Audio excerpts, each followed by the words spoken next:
So చిలక జోష్యం ఒక రో ఆఫ్ మెంబర్స్ నియర్లీ ఒక 10 మంది వరకు ఇక్కడ కూర్చొని ఉన్నారు ఫ్రెండ్స్.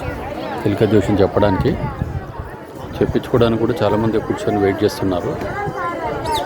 సో ఈ రోజుల్లో కూడా ఈ చిలక జోష్యం నమ్మేవాళ్ళు ఉన్నారు అన్న విషయమే మనము గమనించవచ్చు ఫ్రెండ్స్.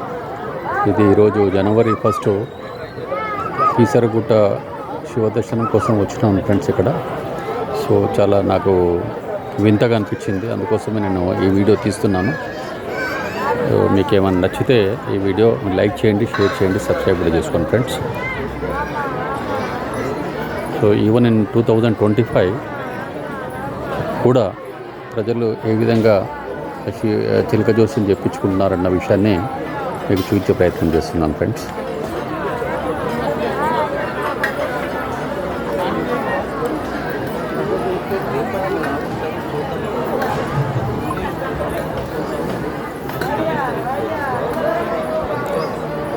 ఒకవేళ మీకు ఈ వీడియో నచ్చితే ఫ్రెండ్స్ తప్పకుండా లైక్ చేయండి, షేర్ చేయండి, సబ్స్క్రైబ్ కూడా చేసుకోండి ఫ్రెండ్స్.